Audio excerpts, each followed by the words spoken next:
Encontro de peritos aeronáuticos.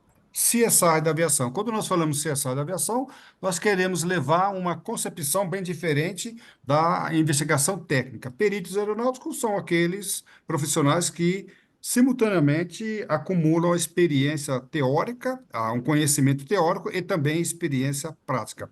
Essa concepção tem sido valorizada pelo professor Calazans, por esse grupo de peritos, e deve permanecer no seio da comunidade aeronáutica. Já já nós vamos ver o currículo de cada um para mostrar que o assunto que nós vamos debater, ele é fruto de conhecimento e experiência. Teremos aqui controladores de tráfego aéreo, piloto do próprio ATR, piloto de linha aérea internacional, perito aeronáutico, mestrado na área, tá? E também controlador de tráfego aéreo, né?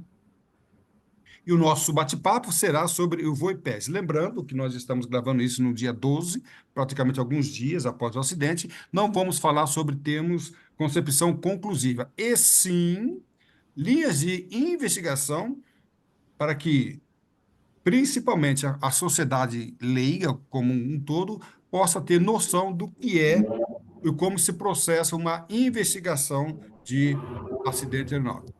Tudo bem? Para mim, professor Calazans, é sempre um grande prazer tê-los a bordo. Para mais informações, conhecer a concepção, conheça o nosso site, professor Calazans. No nosso site você tem ali a seção de cursos e na seleção de cursos você tem várias outras seções. Dentre elas, o curso de perito aeronáutico, dentro da concepção de investigação jurídica, concepção CSI. Tem também a Academia do Direito Aeronáutico. Você sendo acadêmico, você tem acesso a cursos gratuitos de investigação jurídica e também descontos especiais em cursos especiais. E aí, você pode conhecer também e ser um participante da Galeria de Peritos Aeronáuticos. Na Galeria de Peritos Aeronáuticos, você tem ali vários, aqui como exemplo, você tem o Márcio Patrício, que há pouco tempo se aposentou do CENIPA, era um investigador na área de manutenção, também advogado, tá? E aqui, como exemplo, tá, nós temos o Gerson Fragoso, que vai participar da nossa live aqui. E aí, se você quiser conhecer o currículo de cada um deles, currículo extenso, a sua área de conhecimento e sua área de atuação, e também os contatos para talvez contratar um serviço advocatício ou até mesmo a perícia, você tem, é só entrar em contato na galeria e você vai ter acesso à informação. E também esse vídeo está sendo processado no canal do YouTube e você pode subscrever, se inscrever, acionar o sininho, pois todos os vídeos que nós falarmos sobre o tema será inserido e você vai receber. Para mais informações, nossos contatos, professor Calazans, arroba gmail, Calazans Daniel, né? Arroba gmail.com e nosso telefone, que é também Zap. Vamos lá, então, rapidamente, tá? Eu vou fazer algumas perguntas e o nosso bate-papo aqui em torno de 30 minutos, 35 minutos, não vai exaurir o tema, mas vai sinalizar de uma forma bem positiva daquilo que nós podemos conversar sobre o assunto. Então, vamos lá. Um acidente aéreo, ocorrida com uma aeronave do tipo ATR, 2283, não tem esse R aí, tá? Esse R veio a mais. Então, houve uma comoção social, tudo indica que a aeronave, ela caiu, na verdade, ela caiu na vertical. Os fatores que levaram a esse incidente ou acidente, nós ainda não sabemos. Bom, mas eu vou fazer que eu ia começar com o Yuri. Yuri ainda não entrou na sala, ou está na sala o Yuri? Ainda não, né? Ah, tô aqui. Ô, Yuri. Então vamos lá, Yuri. Rapidamente o teu currículo, em menos de 30 segundos. Se as pessoas quiserem saber melhor sobre o seu currículo, entra na nossa galeria e eu preciso atualizar a nossa galeria, inclusive com o currículo do Yuri, do Fabiano e demais pessoas aqui. Mas se você quiser conhecer o currículo do Yuri na extensão, tá? Fique à vontade. Mas a pergunta que eu vou fazer para o Yuri é o seguinte: uma linha, uma hipótese, uma tese muito forte que está ocorrendo aí na mídia em geral é a formação de gelo, tá? Então, nós temos duas fortes correntes, uma cartas meteorológicas indicando presença de gelo e também relatos de pilotos, tá? Yuri, fala o seu currículo e logo em seguida você responde as seguintes perguntas. Essa aeronave tinha dispositivo para evitar a formação de gelo? Era manual? Era elétrico? Você acha que o piloto acionou ou não? O que que você tem a dizer sobre esse tópico? Claro, que é uma tese, não é uma causa e nem mesmo fator contribuinte, mas levando essa tese em consideração, que com certeza as autoridades aeronáuticas vão levar. O que você tem a dizer? Boa noite, professor Calazans, boa noite aos meus queridos colegas, peritos, pilotos e controladores e especialistas na área. Eu sou engenheiro civil, com mestrado em engenharia civil, fui copiloto da TRIP, voei o ATR 4272, fui copiloto da Gol, voei 737NG 700 e 800. Sou perito aeronáutico pelo Instituto Calazans, fiz curso de segurança de voo, cargas perigosas também. Bem, é o seguinte, o ATR é um avião fantástico, um avião que voa em diversas condições, e um avião do consórcio que é do mesmo da Airbus. A sigla Avião de Transporte Regional, Avião de Transporte Regional, para curtas e médias distâncias. Então, respondendo a sua pergunta brevemente, comandante Calazans, o sistema de proteção de antigelo do ATR ele tem 3 níveis. Dois níveis deles são elétricos, sendo que uma parte, que é o primeiro, fica constantemente ligado, que é o que mantém aquecidos os sensores de velocidade e altitude, que é os tubos de pitot e as tomadas estáticas, e o para-brisa e o sensor de evidência de gelo, que é o IEP, que é como um aerofólio que fica do lado da janela do comandante, que mostra o acúmulo de gelo em caso de formação pesada de gelo. É uma forma de verificação de gelo, já que esse avião é um avião sensível à formação de gelo, já que ele voa em altitudes intermediárias que são propícias à formação de gelo. Um segundo nível, que também opera eletricamente, é um outro sistema de proteção, mas esse deve ser acionado manualmente quando se encontra a formação de gelo e mantém aquecidos o detetor elétrico de gelo, as pás das hélices e os horns da superfície de controle. Então, esse é manualmente acionado. E o último sistema, que é o terceiro nível, é o sistema pneumático, que é o ar sangrado dos motores dos aviões. Esse serve para inflar bolsas que tem dos bordos de ataque das asas e nos estabilizadores horizontais das asas e também dos estabilizadores horizontais que ficam na empenagem do avião e também nas entradas dos motores. Ou seja, é um avião que tem sistema completo de proteção contra a formação de gelo, proteção contra a formação severa de gelo, além de ter um sistema visual de informação num painel próximo do lado do comandante quando há uma formação de gelo. Ela acende e informa quando há essa formação de gelo. Então, você quer dizer, se houve formação de gelo, o piloto recebeu esse alerta por intermédio de algum dispositivo no painel e também poderia visualizar, é isto?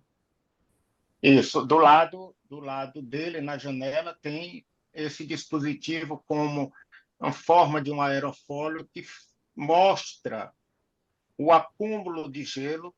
Também tem essa indicação luminosa no painel que mostra quando há um acúmulo de gelo severo também, e os dispositivos que podem ser acionados tanto eletricamente e pneumaticamente para que Então, muito bem. aconteça para que eletricamente e pneumaticamente se combata o digelo.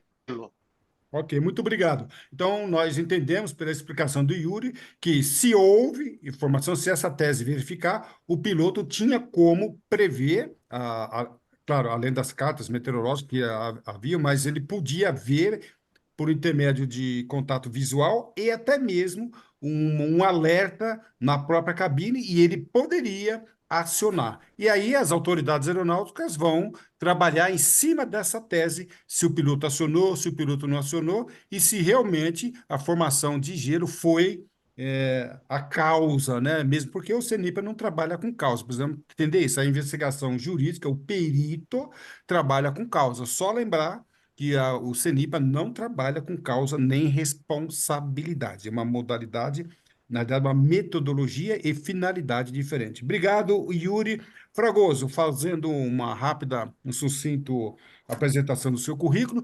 E a pergunta que nós fazemos para o comandante Fragoso é o seguinte: tem percorrido aí nas mídias em geral, e nós entendemos que vai ser também uma linha de investigação das autoridades aeronáuticas, que é sobre o histórico da empresa. Fala-se que a aeronave passou por uma ocorrência, um incidente. Fala-se também do modus operandi da companhia, já tem relatos por aí.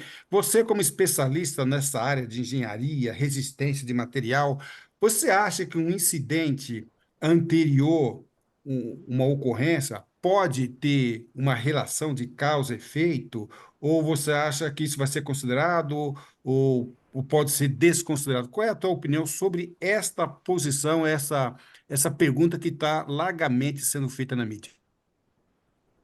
Muito bom. Eu sou engenheiro mecânico de formação básica, pós-graduado no ITA em segurança de voo, aeronavegabilidade continuada. Tenho uma outra especialização em segurança de voo e integridade do produto, dado dentro da Embraer, só que com o foco nos projetos, né? Fiz também um mestrado em engenharia de materiais, sou formado em investigação de acidentes desde 2003 e atualmente me dedico mais aos processos em caráter judicial. Já fui perito de juiz, perito de parte, mas principalmente no suporte à investigação de acidentes. Bom, com relação a essa hipótese, também foi perguntado hoje em outras mídias em relação a essa questão de ar-condicionado e o tail strike. Tudo deve ser avaliado, tá? Não que haja uma ligação direta de causa e efeito entre esses dois itens e o que ocorreu com a VoiPass, mas isso pode ser uma evidência de um padrão em termos de manutenção ou um padrão em termos de gestão. Então, isso tudo tem que ser investigado. É a velha tríade, né? O homem, o meio e a máquina, né? Então, investigar os aspectos operacionais e essa interface projeto-homem, a meteorologia, né? O meio ambiente, essa interface entre máquina e meio ambiente, que é o olhar da engenharia, e a interface da própria máquina em termos de árvore de falhas e possibilidades inerentes ao projeto, mas que é diretamente influenciada pela manutenção de qualquer empresa, né? A manutenção ela tem um caráter bastante delicado, porque tudo aquilo que você desenvolve em termos de projeto, você desenvolve considerando uma situação padrão de manutenção, uma situação normal de operação. Então, quando existe uma falha, não uma falha do componente que é previsto na vida do produto, mas um erro de manutenção, por exemplo, ou uma política eventual de uma empresa em que ela está passando uma dificuldade financeira e não está seguindo os protocolos de manutenção, isso rompe uma cadeia técnica do próprio projeto. Então, todo o cuidado que se tem no projeto, ele vai por água abaixo se você tem, é o que eles chamam hoje de uma disruptura, né? Então, não dá para fazer uma ligação direta, um causa e efeito com relação a esse histórico, mas dá para você levantar uma bandeira amarela em que você precisa dar uma certa atenção ao histórico de manutenção e ao processo de manutenção da empresa. Muito obrigado, meu amigo Fragoso. Então, entendemos que a aeronave, se é que aconteceu, são alegações, se é que aconteceu, se ela passou por algum incidente, se passou por um processo de acordo com os protocolos, a aeronave pode voar normalmente com segurança. Se não, ela vai ser averiguada nisso, e, inclusive, a investigação prevê aí a entrevista com o pessoal envolvido na manutenção. Muito obrigado, Fragoso. Neto, já a bordo, Neto? Já, finalmente, conseguiram. Opa, Neto, faça o seu resumo rapidinho do seu currículo. Para mais informações, nós vamos atualizar o currículo do Neto. Você pode contratar o Neto como perito, jurista e assim por diante. E, Neto, a pergunta que eu vou fazer para você é o seguinte: eu sou controlador de tráfego aéreo, tenho uma noção da minha pergunta, mas eu quero deixar para você.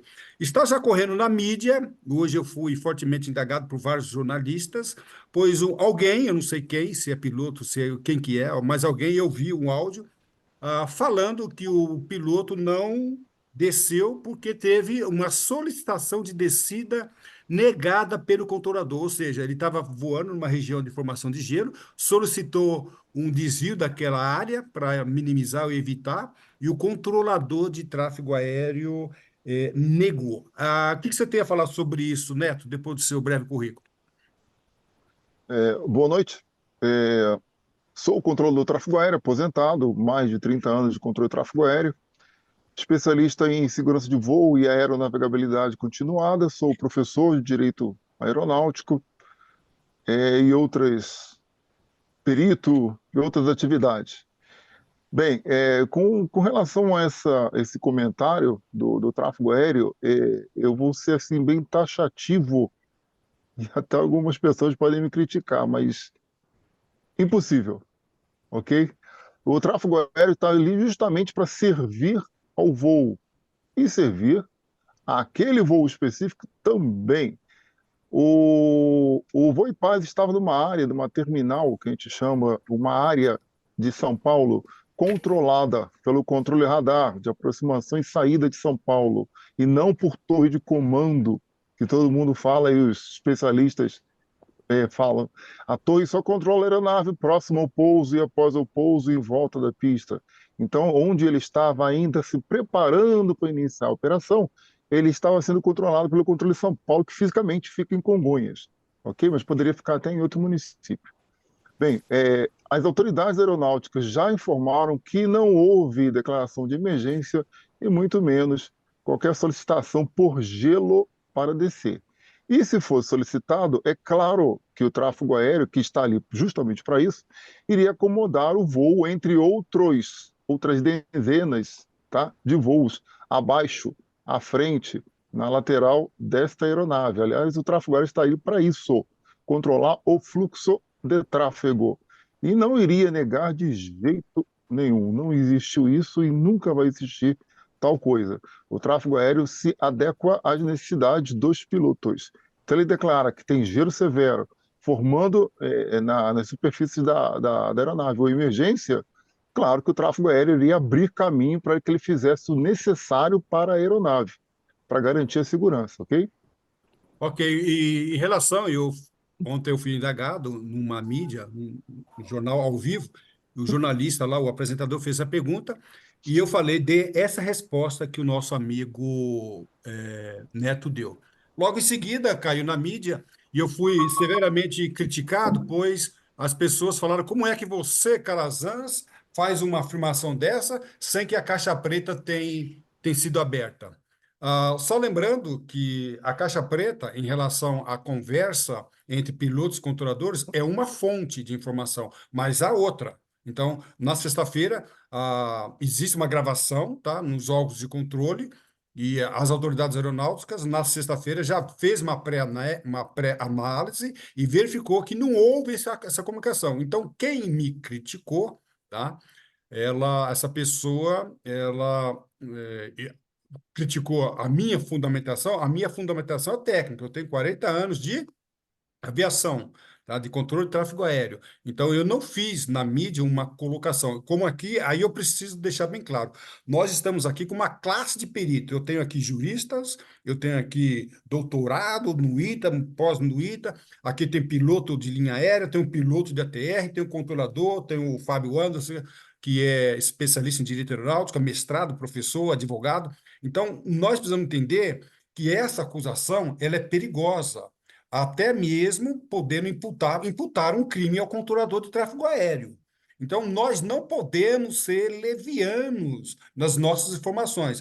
Nós estamos aqui numa pré-análise, nós não vamos concluir nada, mas nós temos a plena certeza de que as nossas colocações são colocações técnicas, baseadas em experiência e conhecimento. Então, esta pessoa que fez essa colocação, e eu ouvi. Eu só não identifiquei a pessoa não se identificou, porque o anonimato é a arma dos covardes. Então, ele se levou no anonimato.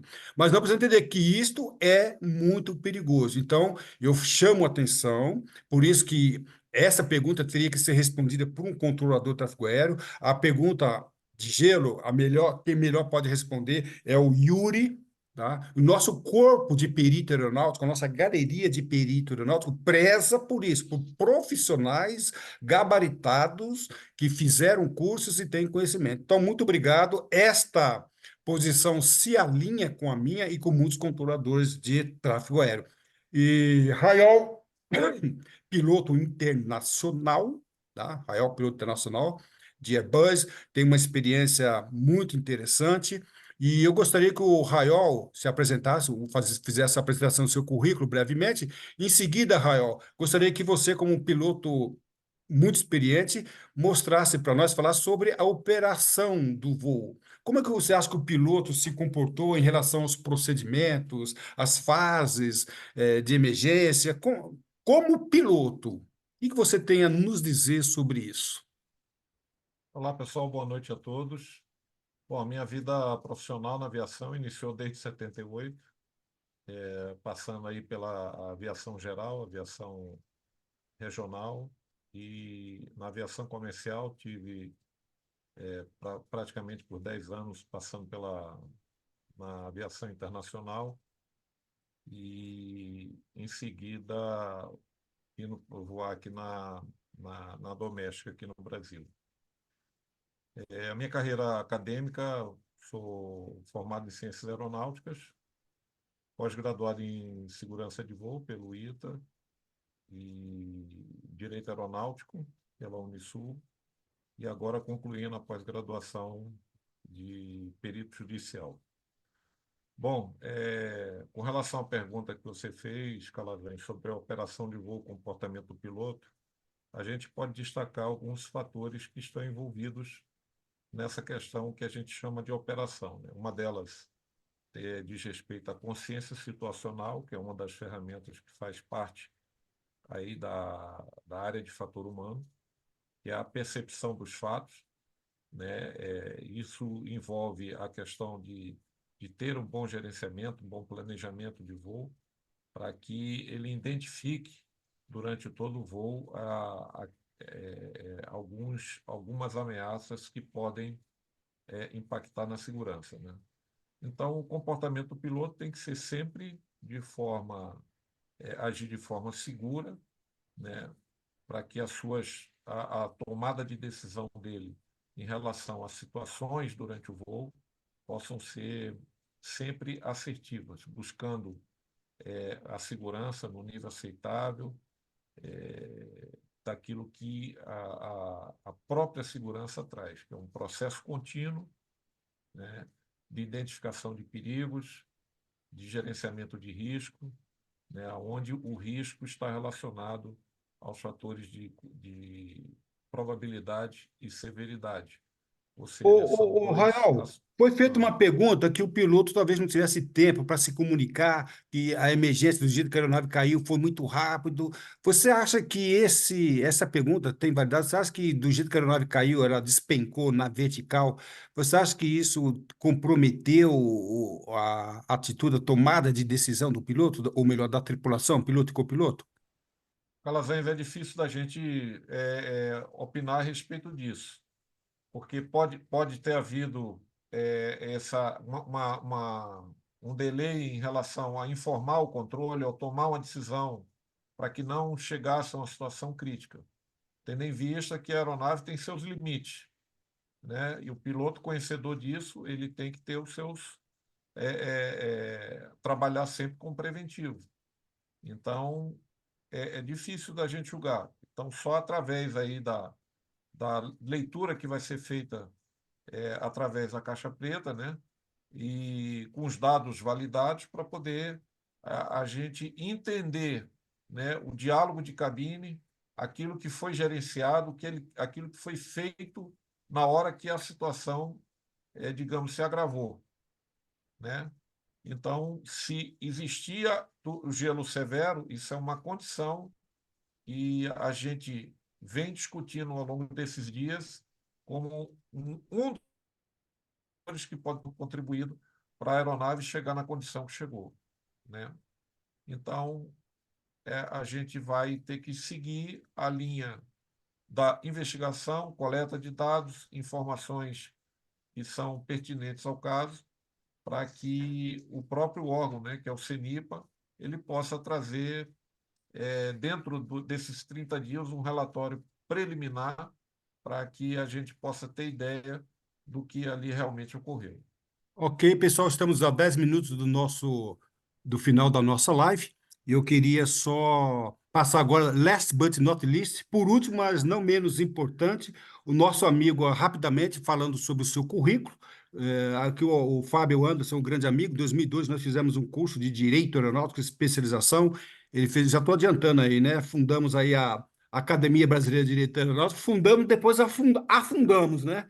Mas, ô Fábio, eu falei que logo após o acidente haveria aí um comentário, uma especulação sobre indenização. Claro que está muito cedo e alguém já falou, Calazans, não vai passar muitos dias não, já começou a especulação.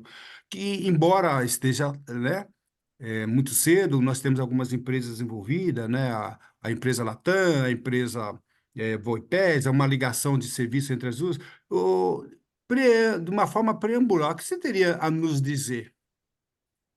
Bom, Calazans, obrigado pelo convite. Cumprimento aí todos os colegas da academia, Instituto Calazans. Infelizmente, nossa reunião aqui é mais um acidente aéreo. Eu gostaria que a gente não tivesse as reuniões constantes, só fossem teóricas, não trabalhando com a prática. Então, até aproveito para externar o meu sentimento às famílias que perderam. A gente torce muito para que a investigação, que o processo, que a responsabilidade seja apurada e que venha a mitigar no futuro novos eventos como esse. Você está correto, Calazans. Eu acho que ainda não é o momento de se discutir a responsabilidade, eu acho que entender o que está acontecendo. Nesse sentido, eu acho importantíssimo o Supremo Tribunal Federal retomar o julgamento sobre a questão da investigação, do compartilhamento de dados. Eu acho que a sociedade clama que o Supremo seja responsável e que toda a comunidade possa entender o fato. Eu acho que só compreendendo o fato em toda a sua plenitude é possível trabalhar com uma aviação mais segura. Em relação ao caso específico, como você falou, eu não posso ainda tecer comentários, a gente pode teorizar aqui hipóteses, entender em que fator o clima contribuiu, se era possível ou não antecipar, que momento o controle de tráfego aéreo teve alguma prerrogativa, alguma responsabilidade, a própria manutenção da aeronave, em que estado estava, e responsabilizar a oficina, todos os demais, e, eventualmente, tanto o operador de fato quanto o operador contratado, ou seja, eu compro a passagem com uma companhia e por uma questão interna ou por um acordo de compartilhamento, o voo ou parte dele é feito com terceiros, ambas as empresas podem sim ocupar o polo passivo no momento da responsabilidade civil, que é onde se discute, né? Infelizmente, não há como indenizar isso.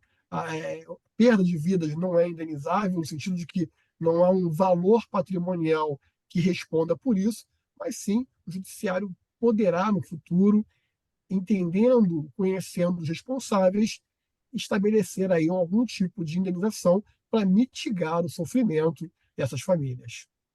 Ok, Fábio, muito obrigado. Nós estamos caminhando para o final. Lembrando que essa live, ela é uma live, pode dizer, introdutória. Eu pretendo fazer outras lives, assim quando sair pelo menos o relatório preliminar das autoridades aeronáuticas, nós vamos voltar. Lembrando que aqui nós não definimos, não concluímos nada. Essa é a linha da concepção da perícia. Aqui não é investigação técnica, aqui a nossa concepção é perícia judicial aeronáutica, né? Então, temos aqui essa concepção e agradeço a participação de todos vocês. Eu gostaria que vocês entrassem no site do professor Calazans, entrassem na galeria de peritos, onde vocês vão ver todos esses profissionais, os seus currículos e suas áreas de atuação, e quem sabe até mesmo contratar o serviço deles como professor, como perito, como consultor, tá? Então, essa é a concepção do CSI da aviação.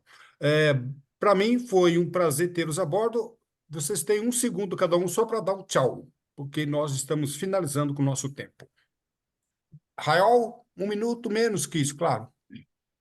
Bom, gostaria de agradecer pelo convite que foi feito para participar aqui, agradecer a presença de todos vocês também, para a gente poder compartilhar o conhecimento e a experiência e discutir mais um acidente que foi muito dolorido e impactante para todos nós. Ok, E que Fábio. Deus conforte aí os familiares nesse momento aí de luto tão dolorido, tão difícil para as famílias da vítima. Ok, 30 segundos, obrigado. Fábio Anderson, suas considerações finais, um tchau. Agradeço o convite e me coloco à disposição para novas discussões sobre o tema, porque eu acho importante nós teremos prevenir novos acidentes. Nosso amigo Yuri, piloto do ATR. Minha solidariedade às famílias das vítimas da Voipaz. Agradeço a oportunidade de estar presente nessa live. Primeiramente ao professor Calazans e aos meus colegas comandantes, peritos e autoridades do direito aeronáutico, controladores e grandes colegas presentes aqui na live. Foi uma oportunidade ímpar e espero que seja muito informativa a todos que ouvirem. Muito boa noite, muito obrigado. Neto, 30 segundos, considerações finais, um tchau, Neto. Muito obrigado pelo convite novamente, né? Infelizmente por uma situação bem, né, dramática, triste, mas estamos aqui para justamente evitar que isso se repita, tá? É um prazer estar com vocês, feras da aviação e realmente peritos, ok? E uma boa noite a todos. Só aproveitando a oportunidade, então agradecendo aí a parceria de todos os membros aí do Instituto Calazans e reiterando os nossos sentimentos a todos os familiares dessa ocorrência. Um grande abraço, obrigado. Beleza.